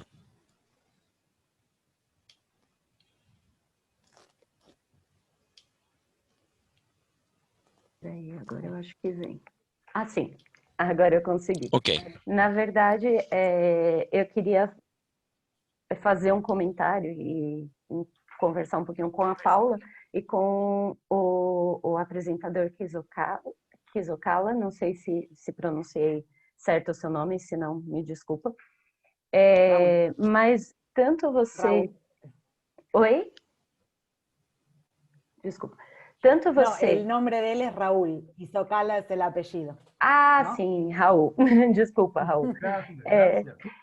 Tanto a Paula quanto o Raul trouxeram uma questão que aqui no Brasil, para a gente também é bastante latente, que é a discussão sobre a branquitude. Eu percebo que isso permeia toda a América Latina, mas de formas diferentes em cada uma das regiões. Aqui no Brasil, especificamente, essa questão da branquitude, ela atinge majoritariamente as populações afrodescendentes e também as populações indígenas. E é interessante ver como é que aparece também no trabalho de vocês algo que assola também a população brasileira, e aí eu gostaria, se vocês pudessem comentar sobre isso. Sí. Bueno, Rita Segato, la antropóloga, conocida antropóloga argentina, ella habla de que esta construcción de lo que se denomina en español el crisol de razas, y en portugués creo que es caldeiro, no me acuerdo exactamente cómo es la expresión, y el melting pot en Estados Unidos, es un tipo de configuración racial que está presente en casi toda América, ¿no? Pero que asume distintas formas. En Argentina, aún con distintas formas, como yo traté de mostrar un poco en los autores, el modo más hegemónico fue de esto que se denomina el terror étnico, que es invisibilizar cualquier otra marca étnica que no refiera, o sea, la Argentina es blanca y europea, ¿no? Uh-huh. Esa es la representación social hegemónica, que por supuesto está en gran discusión, en gran debate, hay millones de... ni siquiera es la representación hegemónica en los docentes hoy en día, pero igual es una imagen con mucha fortaleza y que pervive. Por eso, y Rita Segato marca la diferencia de Argentina con respecto a Brasil, donde en Brasil, más allá de que siempre está el tema de la blanquitud, en la conformación de la identidad nacional, la presencia afro es mucho más fuerte. Acá en Argentina se produjo una invisibilización total, tanto del componente afro como de las poblaciones originarias, ¿no?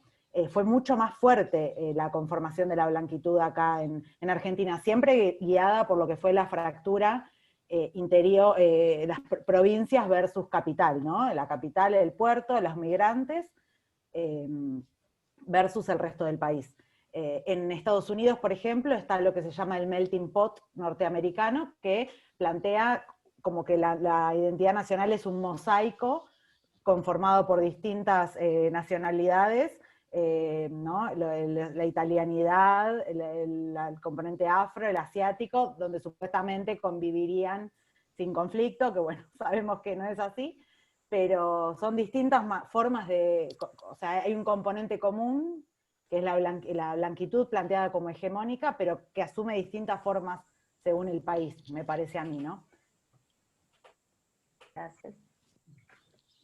Sí, sí, a mí me llama la atención, quisiera, porque observemos en varias ponencias, tocan directa o algunos tangencialmente el problema de la identidad nacional y la nación. Entonces me llama la atención, yo hice también hace años un estudio sobre la nación en Venezuela, y lo que quizás estamos viendo es que ya el artefacto nación o la idea nación no satisface, no representa el imaginario de los sujetos actuales, digamos, de esta actualidad. Ya no nos identificamos en una narrativa decimonónica, y en la actualidad pareciera que necesitamos con urgencia una reconstrucción, una resignificación de la idea de nación. En tanto nos sentimos como, comillas, huérfanos probablemente de esa noción. Entonces, en ese orden de ideas, le preguntaría al compañero Raúl, cuando haces esa mirada de Arequipe, también lo ven más, porque tú decías que una cosa es ser arequipeño y otra ser peruano. O sea, ¿es más un problema de una región o también está en el marco de la nación? No, hay una cosa que es un tanto diferente acá en Arequipa, ¿no? Acá en el Perú. La cuestión acá es de que la historia, si bien es cierto de que el racismo no es un rasgo peruano, sino es latinoamericano y mundial, si no me equivoco, pero aquí lo que está en juego acá en Arequipa es de que no es reconocerse como una nación, digámoslo, con su identidad propia, como una entidad propia. O mejor, eso es construirse como una nación con identidad propia, pero que esta nación tenga como punto de encuentro España. Ese es el gran problema. No es de que están haciendo Arequipa como una nación con sus propias características, con sus propias, digámoslo, con su propia cultura, ¿no? Sino que este arequipeñismo se funda en España, ese es el problema. Ahora, y si es que se funda en España, entonces se desmarca del Perú porque el Perú es lo indio. Ese es el problema acá, ¿no? Entonces, sabemos muy bien que el constructo nación nos va a llevar a serios problemas, ¿no? Pero aún así nos va a permitir convivir al reconocernos como parte de una tradición. Pero Arequipa no está considerando lo indígena como parte de su tradición, sino como una parte, la parte oscura de la cual ella no quiere verse en ese pasado indígena. Me dejo comprender. El caso de Argentina tal vez sea muy similar. Dígame. Dígame, por favor. Sigue. Entonces, el caso de Argentina, por ejemplo, es un No, tanto continúa. similar. Sí, estoy siguiendo en eso. El caso de Argentina, por ejemplo, es un tanto similar porque mientras que Argentina se funda en la blanquitud, pero va a desdeñar lo negro, y lo mismo va a pasar en Arequipa. En Arequipa lo que va a haber un desprecio por lo negro, por lo indígena, pero no va a ser, pero su referente patrio no va a ser, pues, como en el caso de Argentina, con el perdón de lo existente, Italia o los barcos que los traen. No, sino que en el caso Perú, en el caso arequipeño, se van a ir a España y van a recordar a los conquistadores. Valga el ejemplo que les di a un inicio, ¿no? ¿Ustedes creen que España cada año celebrarán la venida de los musulmanes y a decirles, invitarles a comer para que vean si es que están haciendo bien, están cultivando bien la tradición musulmana en su propio país? ¿O ustedes estarían bien de acuerdo que los asesinos que han matado a tus padres vengan y tú le rindas pleitesía? Entonces, ese es el problema de Arequipa. Y todavía es un evento que está propugnado por el ente político, es decir, por aquellos que deben de cuidar la república, por aquellos que deben de cuidar por la democracia son aquellos que impulsan la colonia. Entonces acá el pasado no se ha ido, sino que el pasado está presente. Pero el pasado está presente como una befa, como un insulto, no como una distopía, ¿no? Donde enarbola a los blancos y a los indígenas, a los hombres no blancos, los relega al pasado. Ese es el problema. Entonces Arequipa está atrapada entre una distopía que no sabemos hacia dónde nos va a llevar. Pero esta cuestión, como les vuelvo a recalcar, no es una cuestión, digámoslo, de un club. Viene desde la autoridad política constituida plenamente. Lo mismo pasa en los textos escolares. Lo mismo pasa en la calle, en la vida cotidiana. ¿Cómo es posible que cada 15 de agosto se recuerde a los conquistadores y pasando 15 días se recuerde la independencia del Perú, de España? Esta es una cosa que no tiene sentido. ¿Cómo un día celebras la invasión y cómo otro día te alzas contra la invasión? Entonces no entendemos, ¿no? Pero como ustedes saben, de que estas representaciones no son gratuitas, ¿no? Sino que satisfacen a una élite, y esa élite oligárquica que nunca fue demostrada en su afán histórico, porque en su afán histórico en Arequipa ella se ve como si fuera la constructora de la nación, pero no es así, porque ella fue la que destrozó, que arrasó y que asesinó a millones de seres humanos en la serranía peruana, que ha sido demostrado por otros intelectuales, pero extra arequipeños. Entonces, aquí el combate está dado, ¿no? De que hay una distopía que se hace futuro, y mientras que la utopía no tiene cabida. Porque si tuviera cabida la utopía, entonces todos tendríamos algo que compartir, un sueño que compartir. Pero aquí lo que compartimos es la pesadilla, lo monstruoso. Los andinos, sin ser arequipeños, se asumen como arequipeños y a través de ese arequipeñismo desprecian a sus padres. Entonces, ¿hacia dónde vamos? Es la pregunta esencial acá.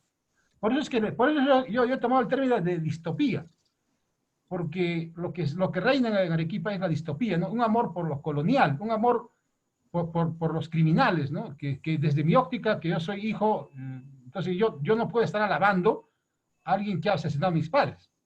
Entonces, esa es la cuestión, mis queridos amigos. Raul, eu queria só comentar algo sobre isso. Aqui no Brasil, nós temos cidades em que o primeiro idioma não é o português, e sim o alemão. E são cidades que se organizam como se fosse uma cidade da Alemanha, e não no Brasil. Eles negam totalmente a história brasileira, e justamente por essa identificação com a branquitude, são cidades extremamente racistas, onde nas escolas se ensinam o alemão e não o português, porque dada a identificação desse povo que eu acho que é muito próximo da distopia que você vem trazendo aí, com o europeu e a negação de tudo que é originário do nosso país. Sí, muy interesante este tema de la negación histórica, ¿no? De la negación de ese pasado como que si empezaran de cero las fundaciones nacionales. Bien interesante. Esa es un poco la idea, ¿no? Que hay una especie de idea de nación que empieza en un punto específico y atrás todo eso anterior no forma parte de esa idea de nación. Bien. Bueno, ¿alguien quiere participar? ¿Alguien quiere hacer otra pregunta? Yo quería comentar, José, algo. Vos mencionabas que el constructo nación está un poco, digamos, como ya no representa la actualidad. A mí lo que me parece, si bien es cierto que la idea sería tender a la construcción de otro tipo de identidades, ¿no? Regionales, internacionales, ni hablar. Para mí lo interesante de todos modos es ver que el concepto de identidad nacional sigue teniendo vigencia en cuanto sigue generando fronteras tiene capacidad de clasificar poblaciones, de excluir a otras. Ahí para mí el concepto de identidad nacional sigue teniendo mucho poder en la actualidad. Ni hablar en la escuela, y, o sea, uno puede pensar quizás que es un concepto que ya no representa la realidad social, pero para mí sigue siendo muy hegemónico, ¿no? Uno puede pensar que los estados-nación perdieron protagonismo, perdieron capacidad instituyente, pero hay determinados espacios donde para mí sigue teniendo mucha potencia la idea de nación, sobre todo en términos excluyentes, ¿no? Me parece. Sí, es muy cierto. Yo siento que la nación se mueve en dos ámbitos. La nación como tal, que es lo que estamos diciendo, cómo nos cuesta identificarnos y hay quienes están exigiendo incluso formar parte de esa idea de nación porque no están representados en ella. Pero también está eso que tú planteas de la idea de la nación en el Estado. O sea, cómo el Estado se apropia de ese artefacto en términos de Foucault para justificar su estructura y funcionamiento de Estado. Y la ha mantenido. Y eso es lo que ha generado todos estos problemas que tenemos como planteas en fronteras, por ejemplo, hoy día con las migraciones que estamos viviendo en Sudamérica, quedó en evidencia que los convenios Andrés Bello, que es uno de los más viejos, donde ya se establecía el reconocimiento de sistemas educativos de los países vecinos, por ejemplo, era solo papel. En ningún momento eso ha sido cierto.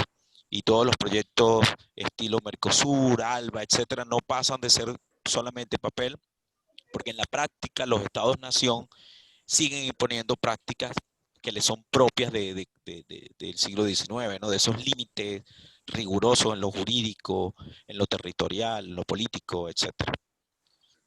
Este tema es bien interesante. Aquí hay una pregunta. Dice, ¿qué argumentos? Hay dos. Primero es una que dice, ¿qué argumentos podemos usar ante las justificaciones coloniales que dicen que todo es una leyenda negra en la cual dicen que los indígenas son los malos y los españoles son los buenos? O sea, ¿qué argumentos se pueden usar ante esa justificación colonial de la leyenda negra en la cual dicen que los indígenas son los malos y los españoles son los buenos? Lo que pasa es que esa es una justificación colonial que completamente falta de rigor histórico, no es una justificación con la que no se puede ni siquiera empezar a debatir, porque no hay ningún punto de contacto, me parece a mí, que no sé qué pensará el resto. Pero además falta la verdad histórica y además no tiene ningún tipo de complejidad ni conceptual, ni como para entrar en esa discusión, me parece.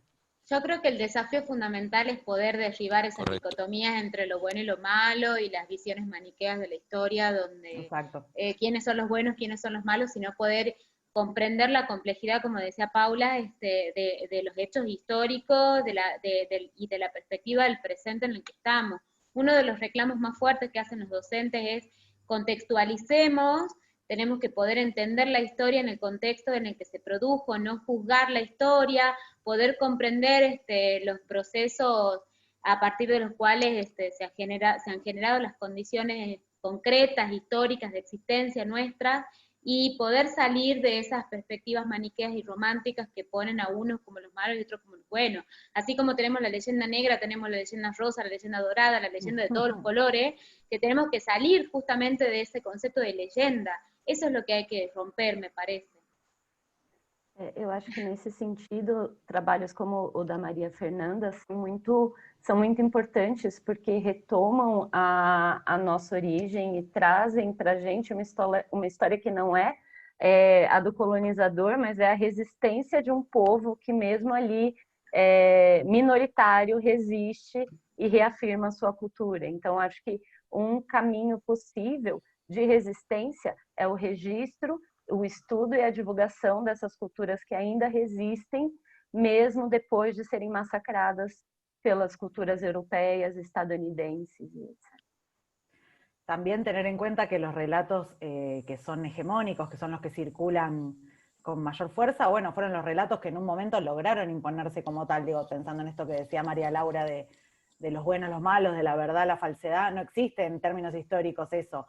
Son relatos que lograron imponerse como las visiones correctas del mundo, como dice Bourdieu, y bueno, sí, por supuesto, se pueden disputar desde muchos ámbitos, se pueden presentar otros relatos de resistencia, pero también entender que cualquier aproximación histórica va a ser a través de relatos, ¿no? Que se van superponiendo, construyendo. No vamos a llegar a una verdad esencial. Justamente de esas visiones hay que escapar, creo, de entender la complejidad.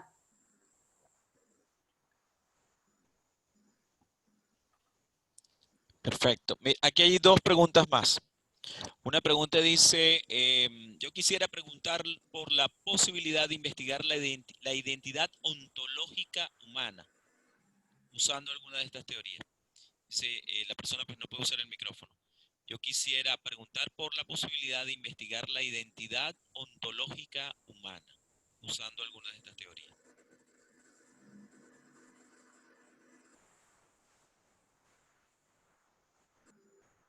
Yo no sé si es que hay una identidad ontológica, me parece que ese concepto, no sé, desconozco lo que me está planteando, pero me suena a una cuestión bastante esencialista, ¿no? Sobre lo que sería en esencia algo, no lo sé. O sea, cuando yo he nombrado la cuestión del estatus ontológico de los indígenas, o sea, es que los docentes se acuerdan todo el tiempo de esa discusión entre Sepúlveda y las casas, que están discutiendo justamente de si los indígenas son seres humanos o no son seres humanos. Yo no sé si es que si hay una identidad ontológica, lo que sí creo es que somos seres humanos y que a partir de ahí hay una igualdad esencial entre todos nosotros que nos hace ser seres humanos y diferencias existenciales que tienen que ver con nuestras condiciones concretas de existencia. Yo no sé si es que hay una identidad ontológica. No sé si me... Sí, la persona complementa y dice identidad antropológica. Lo cambia ahora a identidad antropológica. Yo No sé, yo también creo que ese término, sí, también me genera mucho ruido. Yo creo que lo que supongo que se quiere o se debería plantear, yo recuerdo haber leído alguna vez que decía, no recuerdo realmente la anécdota, pero se me viene a la mente algo así muy liviano, donde le preguntan en un documento a esta persona su raza, ¿no? Algo así como nombre, apellido, estatura, rasgos visibles, un poco cuando entras a algunos países te hacen llenar esos formularios, y luego decía raza. Entonces la persona escribió humana. Creo que eso es más o menos el asunto. Pero desde el punto de vista sociológico, que es lo que a nosotros nos atañe, desde el punto de vista histórico, nosotros lo que estudiamos son con categorías que pretenden descifrar o dar la comprensión a determinados comportamientos de los sujetos o dar interpretaciones a determinados hechos o sucesos que configuran el presente, porque nos dan nuevas significaciones sobre lo que incluso le damos legitimidad en tanto representación, en tanto imágenes, y que permearon la escuela y todos estos discursos hegemónicos. Ese básicamente creo que pudiera ser el asunto, ¿no? Hay otra pregunta para María Laura. Dice, ¿qué papel cumplen los actos de habla en tu investigación? Particularmente yo no tomo la teoría de actos de hablas de Austin, pero Fairclough, la teoría de Fairclough, que es la teoría social del discurso, va a entender que todo acto discursivo es una acción en sí misma, entonces, y por eso es que se produce la conexión justamente entre lo social, entre el lenguaje, entre los individuos, entonces, bueno, entre los sujetos sociales precisamente, ¿bien? Entonces, bueno, el lenguaje va a ocupar un rol fundamental en ese sentido de crear realidades simbólicas, representaciones, y bueno, lo toca tangencialmente a la teoría de los actos de habla, pero bueno, no se ocupa puntualmente yo no me ocupo puntualmente de eso.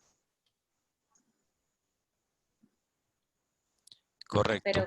Pero, bueno, hubo un tema que era sobre el estudio de la escuela, ¿no? Que decía la compañera de las universidades.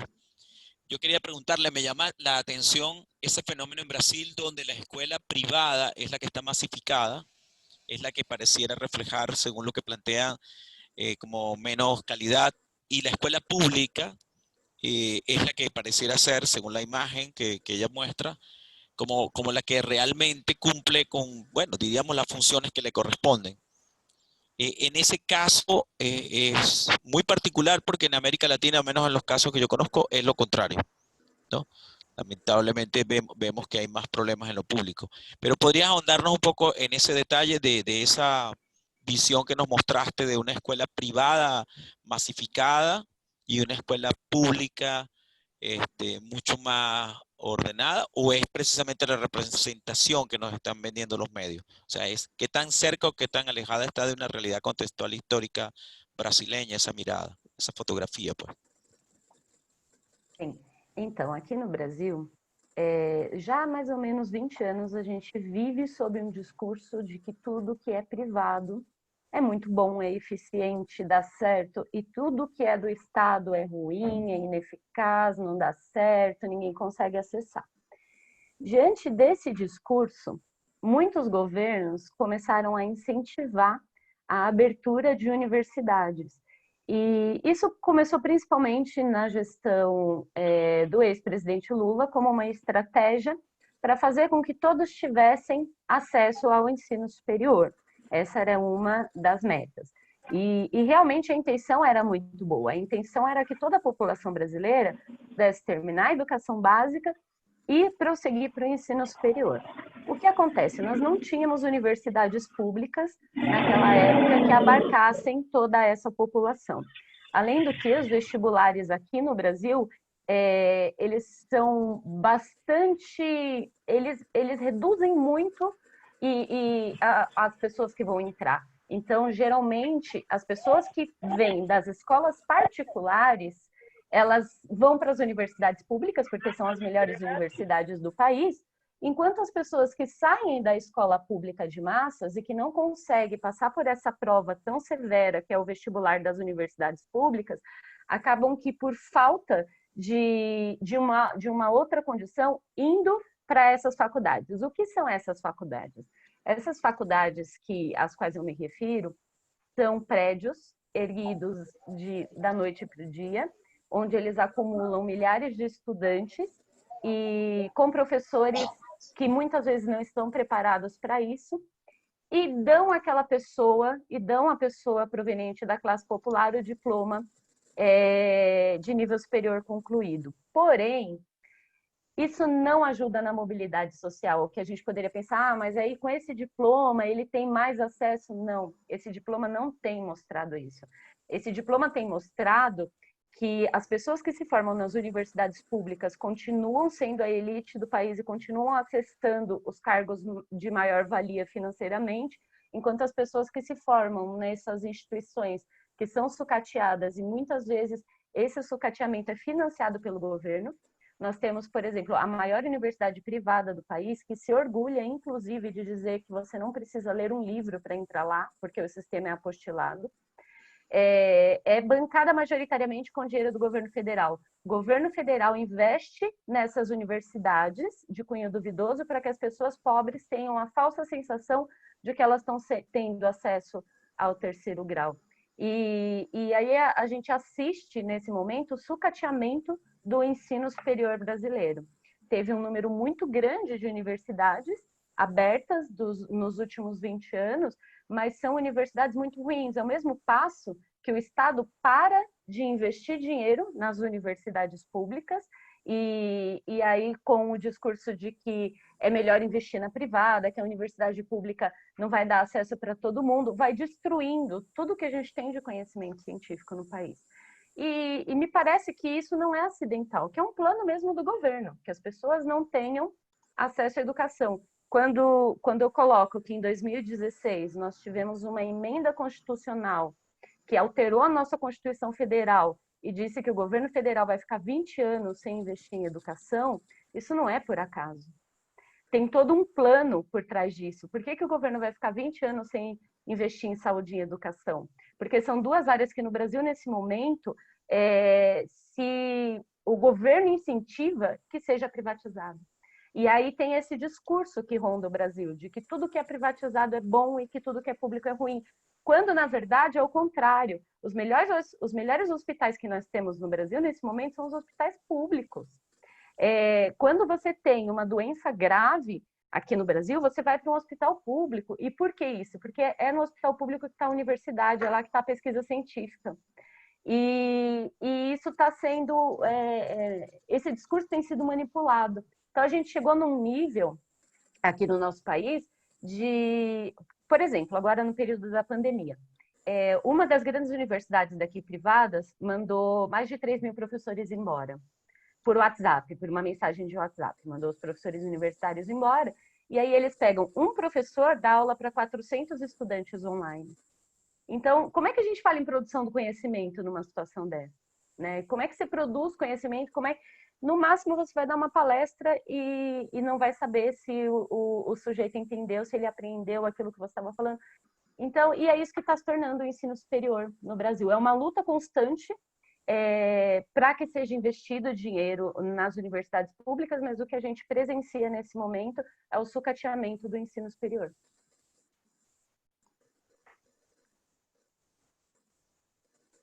Não sei se respondi a sua pergunta.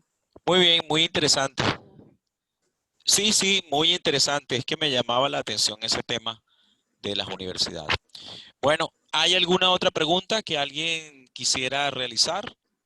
Les recuerdo que a las 4:30 iniciaríamos con otra franja de ponencias.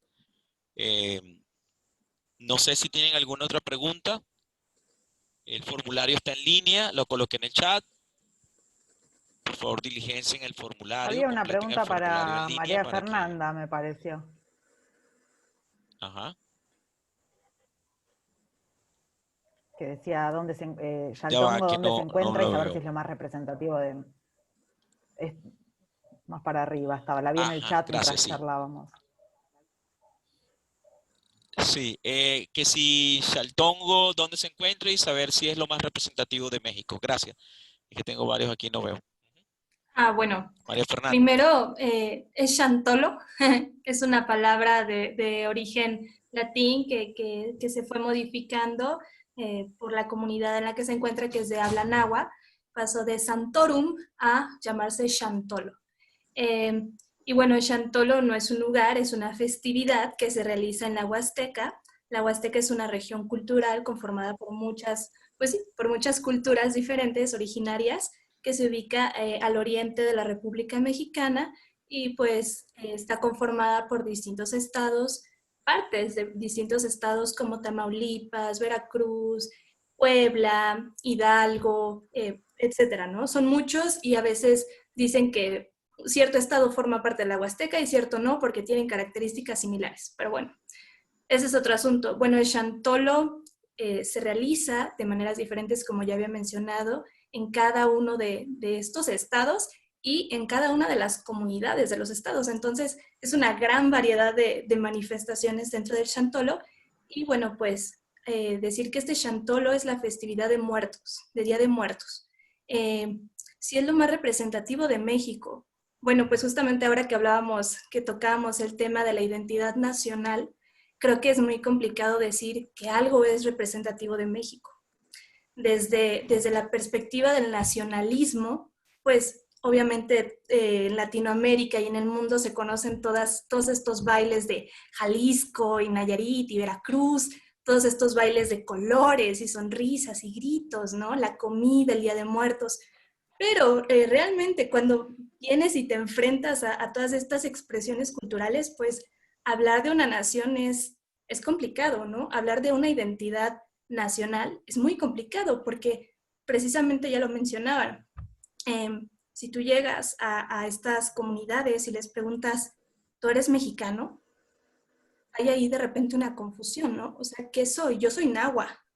Y ellos te contestan, yo soy macehual, yo soy un macehual, ¿no? Entonces, ¿cómo catalogar a las personas, ¿no? O sea, no podemos catalogar a las personas, no podemos catalogar sus identidades y decir si es lo más representativo de México, pues no, es lo más representativo para ciertas personas, ¿no? Para ciertas personas esto es lo más importante, pero no para todas, ¿no? Entonces es importante reconocer que hay diferentes perspectivas, que hay diferentes necesidades, que hay diferentes comunidades, y pues esto es lo importante, reconocer la diversidad.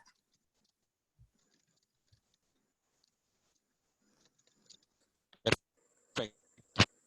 Bueno, entonces, si quieren vamos a tomarnos el descanso. Les agradezco, antes de retirarse, por favor, enciendan sus cámaras de video, por favor, para, bueno, tratar de tomar un capture de la pantalla y compartirlo en el grupo de la red, que después lo va a compartir a su vez en Twitter y otras redes sociales. Entonces, quien quiera salir allí, pues activa su cámara, y quien desee mantenerse preferiblemente oculto, entonces no la active. Ok, voy a esperar un tiempito para que vayan activando sus cámaras y hacer pues los capturas. El problema es muchas las iluminaciones, es que estas redes tienden a darnos estos problemas. De verdad que muchísimas gracias a todos por su presencia y su excelente participación y apoyo al desarrollo de esta actividad. Voy a hacer el captura.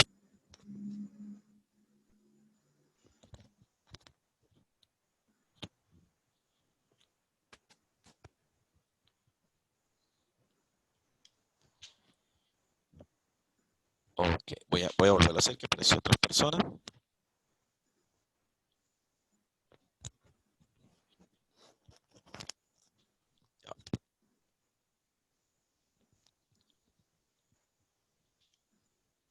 Bueno, muchísimas gracias. Entonces, cerramos esta sala por ahora.